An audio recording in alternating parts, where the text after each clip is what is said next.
ថ្ងៃនេះគឺជាថ្ងៃពុទ្ធ200ខែឧទយាសាទឆ្នាំរកាបញ្ញស័កពុទ្ធសករាជ2537ខ្សែអត្ថសម្លេងធម៌ទី2ថ្ងៃទី3នឹងសម្ដែងនៅក្នុងសក្កាយតិដ្ឋិដែលបញ្ជាក់ទៅលើឫសគល់ដែលនាំឲ្យមានឧបកិលេស6យ៉ាងព្រោះកាលណាបើសោតាបត្តមៈលះនៅសក្កាយតិដ្ឋិបានហើយឧបកិលេសទាំង6នោះគឺមក្ខៈការរមិលគុណបលាសៈការវាយស្មើអិសាចរណែនមច្ឆរិយៈកំណាញ់នាយាលៈពុតនិងសាថាយៈគឺអនុតអួតអាងក៏ត្រូវលះបង់ដោយសោតាបត្តមៈអស់ដែរដូច្នេះចំពោះសក្កាយតិដ្ឋិទាំង20ហ្នឹងគឺព្រះសម្មាសម្ពុទ្ធក្តីសាវករបស់ព្រះអង្គក្តីសម្ដែងទៅលើ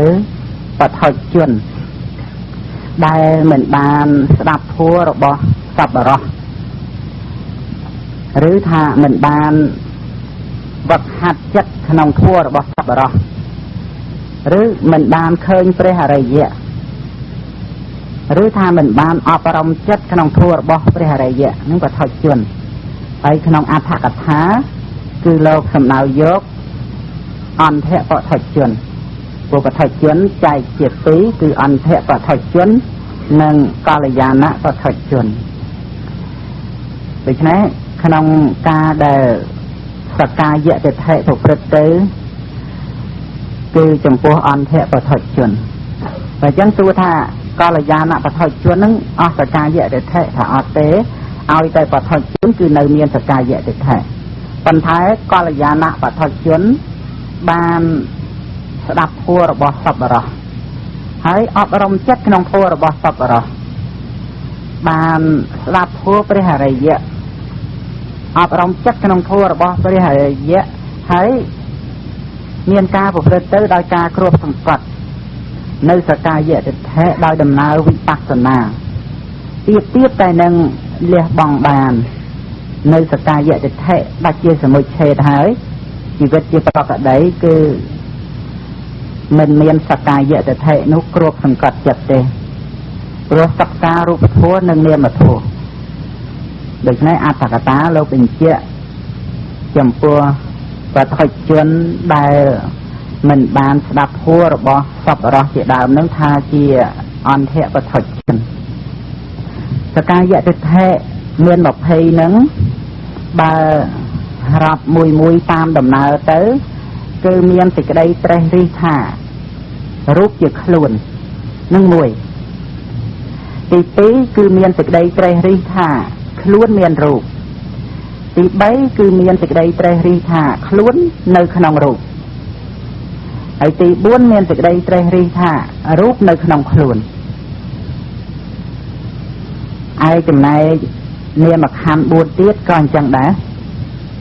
ត្រេះរិះនៅវេទនាសញ្ញាសង្ខារវិញ្ញាណថាខ្លួនហើយខ្លួនមានវេទនាមានសញ្ញាមានសង្ខារមានវិញ្ញាណហើយវេទនាសញ្ញាសង្ខារវិញ្ញាណនៅក្នុងខ្លួនហើយខ្លួននៅក្នុងវេទនាសញ្ញាសង្ខារវិញ្ញាណដូច្នេះនៅក្នុងខណ្ឌមួយជាវត្ថុនាំឲ្យសក្កាយតិដ្ឋិហ្នឹងមានការប្រព្រឹត្តទៅ4បានទៅជាសក្កាយតិដ្ឋិ20ដោយអំណាចខណ្ឌទាំង5ប៉ុន្តែបើចែកអំពីរឿងប្រកម្មថាជាខ្លួនប្រកម្មថាជាខ្លួនហ្នឹងចំពោះរូបធម៌ប្រកម្មថាជាខ្លួននឹងក្នុងសក្កាយតិដ្ឋិ20ហ្នឹងប្រកម្មនៅរូបធម៌ថាជាខ្លួនហ្នឹងមាន1រូបធម៌ហ្នឹងជាតួខ្លួនពីព្រោះនៅក្នុងការប្រកម្មនៅរូបដោយសក្កាយតិដ្ឋិ4ហ្នឹងសក្កាយតិដ្ឋិ3ទៀតហ្នឹងគឺប្រកម្មនាមធម៌ថាជាខ្លួនទេ cứ đôi chiaประกันថា ខ្លួនមានរូប គឺនៅពេលហ្នឹង មិនប្រកាន់រូបថាជាខ្លួនទេ តែនៅតែតោងយកនៅរូបនោះថាជារបស់ខ្លួន គឺខ្លួនមានរូប ពេលហ្នឹងគឺប្រកាន់វេទនា សញ្ញា សង្ខារ វិញ្ញាណថាជាទូខ្លួន ហើយរូបហ្នឹងរបស់ខ្លួន ដូច្នេះចំពោះរូបប្រកាន់ថាជាខ្លួន ជាសកាយតិដ្ឋិមួយ ប្រកាន់នាមធម៌ថាជាខ្លួនមាន 7 គឺប្រកាន់ថារូបជារបស់ខ្លួន រូបជារបស់ខ្លួន គឺបានន័យថាខ្លួនមានរូប ដូច្នេះពេលហ្នឹងប្រកាន់នៅវេទនា សញ្ញា សង្ខារ វិញ្ញាណហ្នឹងថាជាខ្លួន នឹងប្រកាន់នាមធម៌ថាខ្លួន ប្រកាន់ថារូបនៅក្នុងខ្លួន គឺប្រកាន់វេទនា សញ្ញា សង្ខារ វិញ្ញាណហ្នឹងថាខ្លួនដែរ ហើយរូបហ្នឹងនៅក្នុងខ្លួន គឺនៅក្នុងកងនៃអរូបខណ្ឌ 4 ហ្នឹង ហើយដល់តែខ្លួននៅក្នុងរូប ក៏ប្រកាន់វេទនា សញ្ញា សង្ខារ វិញ្ញាណ កងនៃអរូបទាំង 4 ហ្នឹងថាជាខ្លួន ហើយនៅក្នុងរូប ដូច្នេះប្រកាន់នាមធម៌ថាជាខ្លួន ដោយសកាយតិដ្ឋិ 3 នឹងហើយ ហើយប្រកាន់នៅវេទនាថាជាខ្លួន សញ្ញាថាជាខ្លួន សង្ខារខណ្ឌនឹងថាជាខ្លួន វិញ្ញាណខណ្ឌនឹងថាជាខ្លួន 4 ទៀតទៅជា 7 នឹងប្រកាន់នៅនាមថាជាខ្លួននឹងមាន 7 នៅ 12 ទៀត គឺប្រកាន់ទាំងរូបទាំងនាមច្រឡំគ្នាថាជាខ្លួន ទាំងរូបទាំងនាមច្រឡំគ្នាយ៉ាងម៉េច ដូចជានៅពេលដែលប្រកាន់ថាខ្លួនមានវេទនា ប្រកាសដែលប្រកាន់ថាវេទនាជាខ្លួន អានឹងប្រកាន់នាមធម៌សុទ្ធគឺវេទនាថាខ្លួន ដល់តែខ្លួនមានវេទនា គឺនៅពេលហ្នឹងប្រកាន់រូប សញ្ញា សង្ខារ វិញ្ញាណថាជាទូខ្លួន ហើយខ្លួនហ្នឹងមានវេទនា ហើយនៅក្នុងវេទនាហ្នឹងវាមាន 3 ទៀត គឺខ្លួនមានវេទនា វេទនានៅក្នុងខ្លួន អានឹងខ្លួនហ្នឹងក៏នៅតែរូប សញ្ញា សង្ខារ វិញ្ញាណ ហើយខ្លួននៅក្នុងវេទនា ខ្លួនហ្នឹងក៏នៅតែក្នុងរូប សញ្ញា សង្ខារ វិញ្ញាណ ដូច្នេះប្រកាន់ខ្លួនហ្នឹងគឺលេច្រឡំគ្នាទាំងរូបធម៌ទាំងនាមធម៌ ក្នុងសញ្ញាហ្នឹងអញ្ចឹងដែរខ្លួនហ្នឹងគឺរូប វេទនា សង្ខារ វិញ្ញាណ មានសញ្ញា ខ្លួនមានសញ្ញា ខ្លួនហ្នឹងគឺរូប វេទនា សង្ខារ វិញ្ញាណ ហ្នឹងខ្លួនមានសញ្ញា សញ្ញានៅក្នុងខ្លួន ខ្លួនហ្នឹងក៏រូប វេទនា សង្ខារ វិញ្ញាណ ហើយខ្លួននៅក្នុងសញ្ញា ខ្លួនហ្នឹងក៏ប្រកាន់ទៅលើរូប វេទនា សង្ខារ វិញ្ញាណ ហើយនៅក្នុងសង្ខារហ្នឹងអញ្ចឹងដែរ គឺចំពោះប្រកាន់សង្ខារថាជាខ្លួន អាហ្នឹងនាមធម៌សុទ្ធថាខ្លួន ហើយដល់ទៅប្រកាន់ថាខ្លួនមានសង្ខារ គឺប្រកាន់រូប វេទនា សញ្ញា វិញ្ញាណហ្នឹងថាខ្លួន នឹងខ្លួនមានសង្ខារ សង្ខារនៅក្នុងខ្លួនក៏ប្រកាន់រូប វេទនា សញ្ញា និងវិញ្ញាណ ខ្លួននៅក្នុងសង្ខារ ខ្លួនហ្នឹងក៏ប្រកាន់ទៅលើរូប វេទនា សញ្ញា វិញ្ញាណដែរ ហើយក្នុងវិញ្ញាណចឹងដែរកាលដែលប្រកាន់វិញ្ញាណថាជាតួខ្លួននឹងគឺប្រកាន់នាមថាជាខ្លួនដល់ទៅខ្លួនមានវិញ្ញាណខ្លួននឹងគឺរូបវេទនាសញ្ញាសង្ខារនឹងខ្លួនមានវិញ្ញាណនៅក្នុងខ្លួនគឺនៅក្នុងរូបវេទនាសញ្ញាសង្ខារប្រកាន់ថារូបវេទនាសញ្ញាសង្ខារនឹងខ្លួនហើយខ្លួននៅក្នុងវិញ្ញាណក៏ប្រកាន់រូបវេទនាសញ្ញាសង្ខារនឹងថាខ្លួនដូច្នេះក្នុងការប្រកាន់រូបធម៌និងនាមធម៌លេខគ្នាថាជាខ្លួនមាន12នៅក្នុងពួកវេទនា3ពួកសញ្ញា3ពួកសង្ខារ3ពួកវិញ្ញាណ3 4ដងហ្នឹងគឺ12លេខរូបលេខនាមហើយចំណែកនាមធម៌សុទ្ធគឺមាន7ហើយរូបធម៌សុទ្ធមាន1អាហ្នឹងប្រកាន់បាច់មុខថាជាតួខ្លួនគ្រប់សកាយតិដ្ឋិមាន20ដូច្នេះសរុបមកគឺប្រកាន់នៅបញ្ញខណ្ឌនឹងថាជាតួខ្លួននឹងតែម្ដងសកាយតិដ្ឋិប៉ុន្តែបើចែកទៅជាអុច្ឆេតតិដ្ឋិនិងសាសតតិដ្ឋិ cứ sở ca dạy thực thể nâng ấy chia ôi chê tệ thực thể miền tràm sở tạ thực thể miền đọc ràm nơi bê đây bà can rụp thạc luôn nâng cứ chia ôi chê tệ thực thể đại chia sở ca dạy thực thể bà can vết tình yêu thạc luôn sanh nhà thạc luôn song kha thạc luôn vinh hiền thạc luôn nâng ôi chê tệ thực thể rồi khơi thà luôn cứ chia khăn nâng ấy cứ luôn đọc khăn nâng ấy lê tới luôn nó có đặt sồn này nó ôi chê tệ thực thể ấy đọc ram tiết cài công ty nâng cứ ta sở tạ thực thể rồi giờ thạc luôn miền rụp chẳng nâng mình men rụp giờ luôn tới ta là luôn miền rụp từ đây rụp nâng bài lê tới có luôn tất cả tiệt đây nâng châu ta sở tạ thực thểដូច្នេះក្នុងសកាយៈទិដ្ឋិទាំង20នេះញាតិញោមពុទ្ធបរិស័ទក៏បីនឹងបានពិចារណាទៅតាមព្រះពុទ្ធដីកាដែលព្រះអង្គទ្រង់សម្ដែងនៅក្នុងព្រះសូត្រអំពីឧបាយក្នុងការលះនៅទិដ្ឋិគឺព្រះអង្គសម្ដែងថាមនាវិខទាំងឡាយទិដ្ឋិមាន2យ៉ាងគឺគឺភវៈទិដ្ឋិនិងវិភវៈទិដ្ឋិភវៈទិដ្ឋិគឺសស្សតទិដ្ឋិវិភវៈទិដ្ឋិគឺឧច្ឆេតទិដ្ឋិទិដ្ឋិទាំងពីរយ៉ាងនេះការកើតឡើងក្នុងអារម្មណ៍ណាដេកសំងំនៅក្នុងអារម្មណ៍ណាហោះផលនៅក្នុងអារម្មណ៍ណាបុគ្គលពិចារណាដោយប្រាជ្ញាដល់ប្រពៃចំពោះអារម្មណ៍នោះមិនមែនជារបស់អញនោះមិនមែនជាអញនោះមិនមែនជាខ្លួនរបស់អញនេះជាឧបាយក្នុងការលះនៅទិដ្ឋិទាំងពីរនេះព្រះពុទ្ធដីកាប៉ុណ្ណេះគឺជាការចង្អុលបង្ហាញនៅផ្លូវបរិបត្តិយ៉ាងពេញទីពេញលេញបរិបូរណ៍សពគ្រប់ឲ្យយើងបានដឹងថា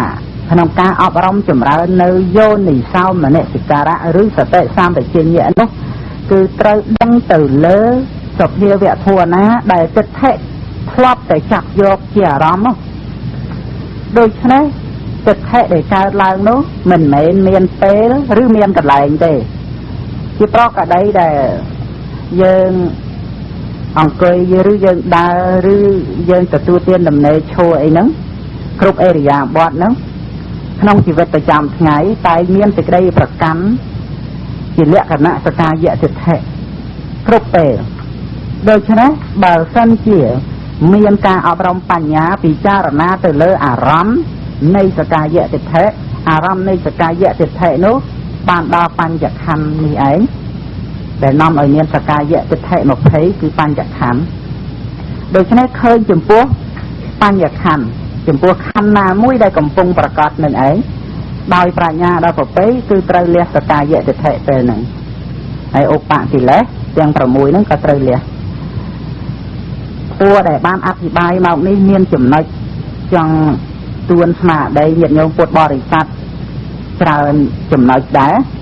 ម្យ៉ាងសម្ដែងអំពីឧបកិលេសទាំង6ដែលមានការប្រព្រឹត្តទៅគឺទាល់តែសោតាបត្តនៈបានលះបានចង់បញ្ជាក់ថាកាលណាបើញាតិញោមពុទ្ធបរិស័ទបានជ្រាបថា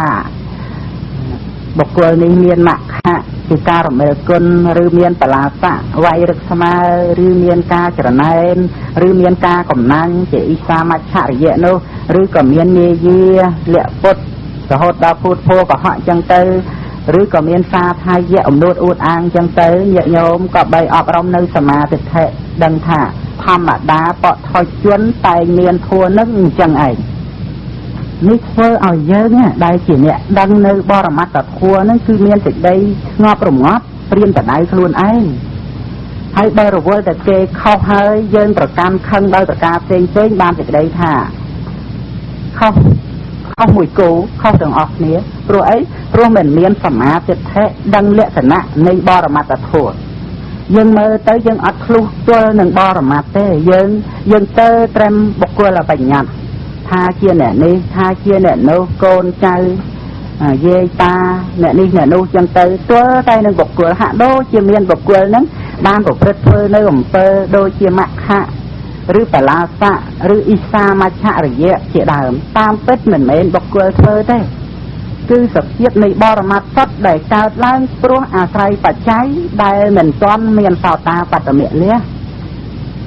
ហើយយើងមើលចុះដែលក្នុងពេលខ្វះសតិសម្បជញ្ញៈ ជាប់ជំពាក់នឹងរឿងរបស់អ្នកណាហើយយកអ្នកនោះឯងមកនិយាយអ្នកនោះល្អអញ្ចេះអ្នកនោះអាក្រក់អញ្ចេះហាក់ដូចជាអ្នកនឹងមានមែនតែតាមពិតកាលណាបើអប់រំនៅសមាទិដ្ឋិឲ្យទល់នឹងសភាវៈជារូបធម៌ឬជានាមធម៌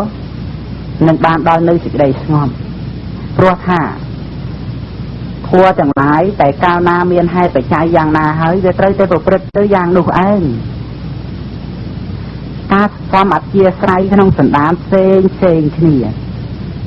ព្រោះហេតុដូច្នេះញាតិញោមពុទ្ធបរិស័ទត្រូវតែជ្រាបត្រូវតែយល់ឲ្យបានថា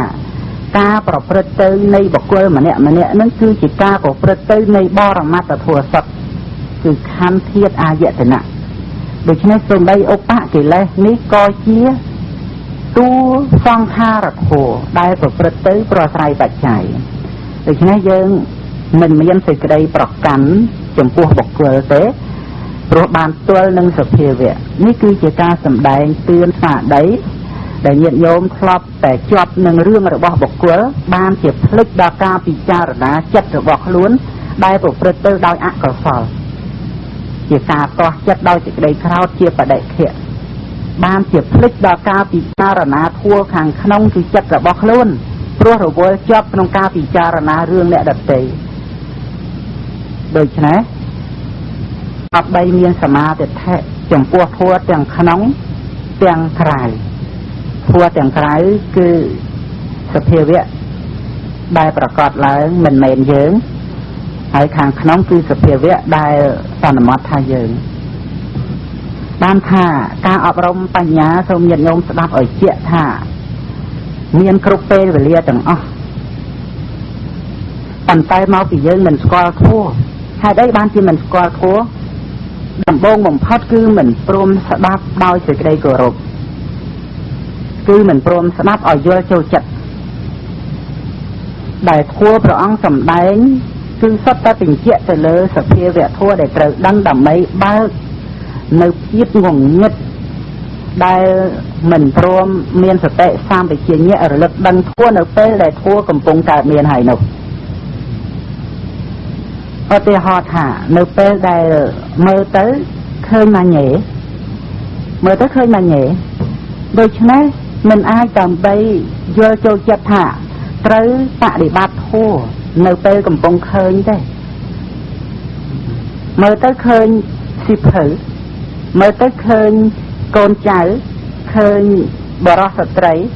អ្នកនេះអ្នកនោះសម្ភារៈដល់ទៅឃើញអញ្ចឹងទៅហើយតើធ្វើម៉េចដើម្បីថាមានសតិសម្បជញ្ញៈនៅពេលឃើញនោះរលឹកដឹងក្នុងធัวតែតាមពិតនៅពេលដែលឃើញមិនមែនឃើញម៉ាញ៉េទេមិនមែនឃើញសិភៅបិចទេគឺរូបាយតនៈដែលប្រកាសឲ្យឃើញរូបារម្មណ៍ដូច្នេះបើជារូបារម្មណ៍ជារូបាយតនៈតើធัวឬក៏មិនមែនធัวគឺជាធัวហើយដែលព្រះអង្គសម្ដែងជារូបខណ្ឌគឺរូបាយតនៈនឹងឯងជាអាយតនៈជារូបធាតុជាទុក្ខសច្ចៈនេះគឺជាធัวប៉ុន្តែនៅពេលបើកភ្នែកទៅឃើញម៉ាញ៉េទៅហើយមិនឃើញធัวនេះមកពីអីថាទោសព្រោះមិនបានស្ដាប់ធัวឲ្យយល់ចូលចិត្តអំពីសភាវៈធัวពិតដល់ទៅឮថាអូគេធัวសំណាក់បរិបត្តិចម្រើនធัวឯនេះឯនោះចង់ទៅធ្វើធัวគេហ្នឹងគឺកើតរោគចង់រោគបរិបត្តិហ្នឹងកើតមានណាគឺចំណងចង់ធ្វើធัวមិនដឹងធัวដែលត្រូវដឹងហ្នឹងយ៉ាងម៉េចទេដូច្នេះមិនអាចប្រព្រឹត្តទៅដើម្បីឃើញធัวបានទេពីព្រោះអីពីព្រោះយើងរំលងធัวទៅហើយយើងមិនស្គាល់ធัวតាមសេចក្តីពិតទៅហើយធัวគឺមានគ្រប់ពេលទាំងអស់តាំងពីយើងកើតរហូតដល់ស្លាប់ហើយនៅជុំវិញខ្លួនយើងក្នុងពេលនេះគឺមានធัวនៅជុំវិញខ្លួនយើងអើស្អីដែលមិនមែនធัวរូបដែលឃើញឬសំឡេងដែលឮជាធัวទេតែជាធัวដូច្នេះធัวគឺនៅជុំវិញខ្លួនយើងហើយជាពិសេសយ៉ាងចិត្តបំផុតហ្នឹងគឺខ្លួនយើងនឹងតែម្ដងដែលជាធัวដូច្នេះ ការដែលយើងបានស្ដាប់យល់ចូលចិត្តអំពីធម៌ដែលជាសភាវៈធម៌ព្រះអរិយបុគ្គលតែងត្រាស់ដឹងនៅសភាវៈធម៌ទាំងអស់នេះយើងក៏មិនស្វែងរកធម៌ដទៃដើម្បីដឹងជំនួសចំណង់ទៅស្វែងរកធម៌គឺការមានសតិសម្បជញ្ញៈទាន់ពេលដែលសភាវៈកំពុងប្រកបដែលមិនចាំបាច់នឹករកធัวដតីណាមកកំណត់ដឹងឬមកលះទេគឺមានធัวដែលកើតព្រោះអាស្រ័យបច្ច័យហើយកំពុងប្រកបហើយសូមញាតិញោមចាំចុះជ្រាបចុះហើយពិចារណាសិក្សាចុះញាតិញោមនឹងជ្រះថ្លាដល់គុណរបស់ព្រះសម្មាសម្ពុទ្ធគឺសភាវៈធัวព្រះអង្គទ្រង់សម្ដែងហើយថាមិនដែលមានបុគ្គលណាដែលអាចមានអំណាចបង្កើតនៅសភាវៈធัวក្នុងជីវិតយើងរាល់ថ្ងៃនេះបានទេសភាវៈធัวក្នុងជីវិតយើងរាល់ថ្ងៃនេះមិនមាននរណាអាចបង្កើតឡើងអាចធ្វើឡើងបានទេនេះគឺជាធัวដែលត្រូវដឹងហើយជាលក្ខណៈនៃអនត្តាធัวដូច្នេះសភាពនៃសភាវៈដែលមានការបន្ទាងទ្រាំមិនបានជាទុកនឹងមានសភាពសូន្យចាកសត្វបុគ្គលនិងសូន្យចាកទូខ្លួននៃសភាវៈគឺជាសភាវៈដែលមិនមានបុគ្គលណាអាចមានអំណាចបង្កើតបានគ្រប់ពេលគ្រប់គណៈនេះឯងការស្ដាប់ធัวយល់ចូលចិត្តអាចនាំមកនៅវិបស្សនាជាការបញ្ជាក់ថាមិនបានតាំងចិត្តទៅធ្វើវិបស្សនាទេតែអាស្រ័យការស្ដាប់ធัวយល់ចូលចិត្តជាឧបការៈឲ្យកើតវិបស្សនាមិនមែនចាំបាច់យើងតាំងចិត្តទៅធ្វើទេបើសិនជាញាតិញោមតាំងចិត្តទៅធ្វើធัวហើយសូមមានសតិរលឹកថាចេតនាដែលតាំងចិត្តធ្វើធัวនោះក៏ជាធัวស្រេចទៅហើយមិនចាំបាច់ទៅធ្វើទេដូច្នេះញាតិញោមត្រូវនៅជាសុខសាន្តក្រោមឱវាទរបស់ព្រះសម្ពុទ្ធហើយស្ថិតនៅក្នុងមាគ៌ាដែលប្រព្រឹត្តទៅជាសមាបរិបទាព្រោះបានរលឹកដឹងតាមសភាពពិតនៃធัวដែលមិនមែនយើង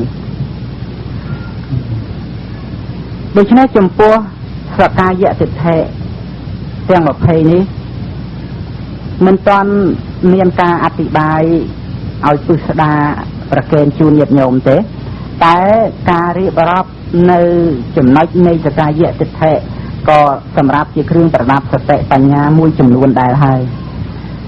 យើងពិចារណាមើលនៅពេលដែលយើងប្រកាន់ថារូបនឹងជាខ្លួននៅពេលដែលយើងស្ទាបខ្លួនទៅដូចក្តៅខ្លួនចង់គ្រុនកាសាយនៅពេលហ្នឹងគឺខ្វះសតិសម្បជញ្ញៈថាខ្លួនហ្នឹងក្តៅខ្លួនណានឹងខ្លួនហ្នឹងនឹងខ្លួនណាគឺប្រកាន់រូបហ្នឹងថាខ្លួនហ្នឹងហ្មងខ្លួនយើងខ្លួនអញហ្នឹងគឺរូបហ្នឹងខ្លួនយើងហ្នឹងខ្លួនម៉ែខ្លួនមីងខ្លួនតាខ្លួនយាយហ្នឹងគឺរូបហ្នឹងហ្មងព្រោះនៅពេលហ្នឹងគឺច្បាស់ណាស់អញក្តៅខ្លួនណាគឺក្តៅខ្លួនគឺប្រកាន់រូបហ្នឹងថាខ្លួនប៉ុន្តែបើមានសតិសម្បជញ្ញៈក៏ត្រឹមតែជារូបខណ្ឌប៉ុណ្ណោះជាងការយើងធ្លាប់ទៅសេសម្បត្តិសួរសុខទុក្ខគ្នាឬនិយាយសួរសុខទុក្ខគ្នាថាសុខសប្បាយយើងឆ្លើយថាខ្ញុំសុខសប្បាយធម្មតានៅពេលហ្នឹងគឺខ្ញុំសុខសប្បាយបើតែខ្វះសតិសម្បជញ្ញៈគឺប្រកាន់នៅសុខវេទនាហ្នឹងឯងថាជាខ្លួនព្រោះខ្ញុំសុខសប្បាយណាសុខវេទនាសោមនស្សវេទនាហ្នឹងគឺខ្ញុំហ្មងនឹងគឺប្រកាន់នៅនាមធัวថាជាខ្លួនតែបើមានសតិសម្បជញ្ញៈសេចក្តីសុខសប្បាយហ្នឹងគឺជានាមខណ្ឌជាយើងទេបើជានាមខណ្ឌទៅហើយដូច្នេះលក្ខណៈសតិសម្បជញ្ញៈហ្នឹងគឺបច្ចៈទៅលើសភាពពិតជានាមធัวដូច្នេះក្នុងការដែលអប់រំនៅសតិសម្បជញ្ញៈគឺរលឹកដឹងលក្ខណៈនៃសភាវៈដែលកើតឡើងដែលធ្លាប់ជាអារម្មណ៍នៃសកាយតិថិនឹងឯងយើងគិតថាខ្ញុំឥឡូវចាស់ហើយជារៀបជាធិនឹងវាវាយវាគ្រប់សង្កត់ហើយឃើញណាហាក់ដូចជាយើងនឹងផ្សេងជារៀបជាធិនឹងផ្សេងគ្រប់សង្កត់យើងតែដល់តែមានសតិសម្បជញ្ញៈគឺរូបខណ្ឌនិងនាមខណ្ឌដែលមានការប្រព្រឹត្តទៅជាធម្មតាតែប៉ុណ្្នឹងឯង ព្រោះមិនមែនមានជារាជាធិដោយឡែកអំពីបញ្ចខណ្ឌទេដូច្នេះវាមិនមែនអ្នកណាមួយមកធ្វើឲ្យយើងចាស់អ្នកណាមួយមកធ្វើឲ្យយើងឈឺទេគឺចាស់ក្តីឈឺក្តីនឹងគឺជាលក្ខណៈជាតួនៃខណ្ឌនឹងឯងនៅពេលយើងកើតទុក្ខសោយសោកនៅពេលនឹងខ្វះសតិសម្បជញ្ញៈក៏ប្រកាន់ថាខ្លួនអ្នកសោយសោកកើតទុក្ខមានសតិសម្បជញ្ញៈដឹងថាឲ្យលក្ខណៈនៃខណ្ឌហ្នឹងគឺមានប្រភេទមានលក្ខណៈយ៉ាងនេះឯងដែលផ្ទុយអំពីវិសង្ខារផ្ទុយអំពីនិព្វានលក្ខណៈនៃខណ្ឌគឺវាមានភាពមានលក្ខណៈជាទុក្ខទោមនស្សចង្អៀតចង្អល់នេះគឺជាប្រភេទនៃខណ្ឌមកបែបចឹងទៅនេះគឺជំនួសសកាយៈទិដ្ឋិគឺមានសតិសម្បជញ្ញៈប្រព្រឹត្តទៅជាសតិដ្ឋានបរិបត្តិយ៉ាងនេះឯងដូចជាមានការយល់ឃើញថាមានខ្លួននៅក្នុងរូបមានខ្លួននៅក្នុងរូបហ្នឹងគឺប្រកាន់វេទនាខណ្ឌសញ្ញាខណ្ឌសង្ខារខណ្ឌវិញ្ញាណខណ្ឌហ្នឹងថាខ្លួនហើយខ្លួនហ្នឹងនៅក្នុងរូបបានសេចក្តីថាក្នុងអត្ថកថាលោកបញ្យល់ថាបើរូបទៅដល់ទីណានាមខណ្ឌទាំង4ក៏ទៅដល់ទីនោះដែរតែដូច្នេះទៅប្រកាន់ថាខ្លួននៅក្នុងរូបញាតិញោមពុទ្ធបរិស័ទអញ្ជើញពីផ្ទះមកដល់សាលារៀននេះគឺឃើញនាមខណ្ឌនៅក្នុងរូបក្នុងពេលនេះដែរកាលនៅផ្ទះនោះរូបនៅក្នុងនោះដែរដូច្នេះខ្លួននៅក្នុងរូបទៅណាខ្លួនអញទៅនឹងដែរនេះខ្លួននៅក្នុងរូបនឹងអញ្ចឹងតែញាតិញោមអាចមានសតិសម្បជញ្ញៈរលឹកដឹងថាសេចក្តីដឹងខ្លួនក្នុងពេលនេះតើសេចក្តីដឹងខ្លួនក្នុងពេលនេះនឹងគឺជាខ្លួនឬក៏ជានាមខណ្ឌគឺជានាមខណ្ឌសេចក្តីដឹងខ្លួនកើតមានព្រោះផស្សៈបើមិនមានផស្សៈជាបច្ច័យដែលនាំឲ្យកើតវិថីចិត្តអត់មានសេចក្តីដឹងខ្លួនទេយើងរស់នៅជាមួយនឹងវិថីចិត្តជីវិតតន្ត្រីនឹងស្រេចហើយតែចិត្តមានការប្រព្រឹត្តទៅជាកុសលជាអកុសលយ៉ាងណាគឺថាតាមដំណើរនៃហេតុបច្ច័យរបស់ចិត្តនឹងដូច្នេះសេចក្តីដឹងខ្លួនក្នុងពេលនេះរលឹកមើលញាតិញោមអាចមានស្មារតីរលឹកព្រោះពេលនេះយើងមិនមែនសម្រាមលក់ទេយើងមិនមែនសន្លប់បាត់ស្មារតីហើយយើងក៏មិនមែនស្លាប់ដែរគឺយើងនៅរស់ប៉ុន្តែការដែលនៅរស់មិនសម្រាមលក់នេះវាមានសេចក្តីដឹងខ្លួនខុសពីសម្រាមលក់តើស្អីដែលធ្វើឲ្យមានសេចក្តីដឹងខ្លួនអាចស្ដាប់ធម៌បានអាចពិចារណាតាមធម៌បានហើយអាចដឹងសេចក្តីនៃធម៌ទៅបានហ្នឹងគឺជានាមធម៌នៅក្នុងរូបឬក៏ខ្លួនយើងនៅក្នុងរូបបើសិនជាខ្លួនយើងនៅក្នុងរូបហ្នឹងតើស្អីជាខ្លួនរបស់យើងនោះវាមានការផ្លាស់ប្ដូរពីមិនចេះទៅចេះពីសុខទៅទុក្ខពីមិនចាំទៅចាំពីចាំទៅភ្លេចពីកុសលទៅអកុសលតើនាមខណ្ឌនឹងអាចប្រកាន់ថាជាខ្លួនបានទេកាលណាបើមានសតិសម្បជញ្ញៈថាមិនអាចប្រកាន់បានទេកាលណាបើមានសតិសម្បជញ្ញៈគឺអាចដឹងបានថាសេចក្តីដឹងខ្លួនក្នុងពេលនេះគឺជានាមធម៌ដូច្នេះមិនប្រកាន់ថាខ្លួននៅក្នុងរូបទេនេះជាឧបាយក្នុងការលះសកាយៈទិដ្ឋិសកាយៈទិដ្ឋិប្រកាន់ថាខ្លួននៅក្នុងរូបតែដល់តែមានសតិសម្បជញ្ញៈអ្វីដែលនៅក្នុងរូបគឺនាមខណ្ឌវិថីចិត្តដែលប្រព្រឹត្តទៅក្នុងការដឹងអារម្មណ៍រហូតឲ្យស្រឡាញ់ដឹងអារម្មណ៍រហូតដល់ទៅឲ្យស្អប់ឲ្យវង្វេងឲ្យច្រណែនឲ្យកំណាញ់ឬឲ្យរមិលគុណជាមគ្គបលាស័កវៃរឹកស្មារសាថយៈអំនួតអួតអាងអីទាំងអស់មកអំពីមានការដឹងអារម្មណ៍ដឹងរឿងហ្នឹងសុទ្ធតែជាវិថីចិត្តមិនមែនយើងទេមិនមែនខ្លួននៅក្នុងរូបទេគឺជានាមធម៌ដូច្នេះក្នុងពេលណាក៏ដោយដែលមានសេចក្តីដឹងខ្លួនសំបីកំពុងដើរសំបីកំពុងអង្គុយគឺសុទ្ធតែជានាមធម៌បើមិនដឹងអញ្ចឹងទេមិនសិក្សាអញ្ចឹងទេជួនកាលទៅធ្វើធัวដើរចង្ក្រមខំប្រឹងដើរលើខំប្រឹងដាក់